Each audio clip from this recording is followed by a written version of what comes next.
सामान्याच्या अन्यायावर नेहमी लक्ष देवळा न्यूजवर पहा फक्त. अकोला जिल्ह्यातील तालुका अकोट ग्रामपंचायत मुंडगाव येथे निधी मंजूर असूनही मुंडगाव लोहारी रस्त्याचे काम अतिक्रमणामुळे खोळंबले असून प्रशासकीय निर्णयाकडे ग्रामस्थांचे लक्ष. मुंडगाव ते लोहारी या दोन गावांना जोडणाऱ्या मुख्य रस्त्याच्या कामासाठी शासनाकडून भरीव निधी मंजूर झाला असून मात्र रस्त्यावरील वाढत्या अतिक्रमणामुळे हे विकास काम सध्या तांत्रिक अडचणीत सापडले असून हे काम तातडीने मार्गी लावण्यासाठी प्रशासनाने पुढाकार घ्यावा अशी मागणी ग्रामस्थांकडून केली जात आहे.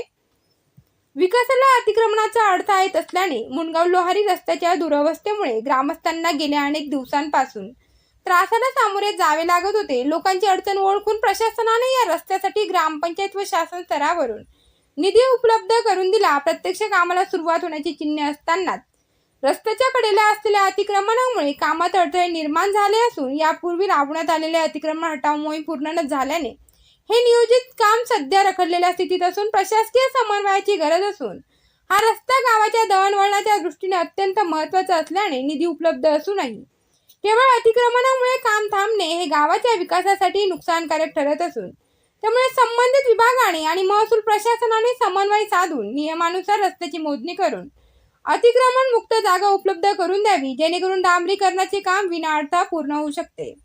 त्याचप्रमाणे सदर कामकाजाबाबत ग्रामस्थांच्या प्रतिक्रिया दिसून आल्या की आमच्या हक्काचा रस्ता व्हावा हीच आमची एकमेव मागणी आहे. प्रशासनाने याकडे सकारात्मकतेने पाहून तातडीने मार्ग काढावा अशी भावना लोहारी व मुंडगाव येथील नागरिकांनी व्यक्त केली आहे.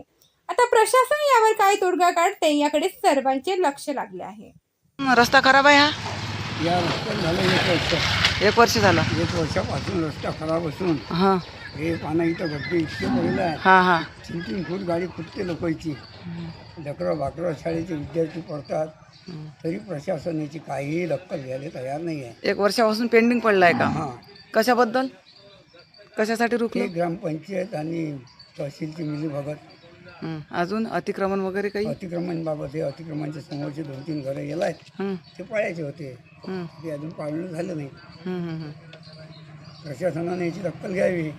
बरं बरं.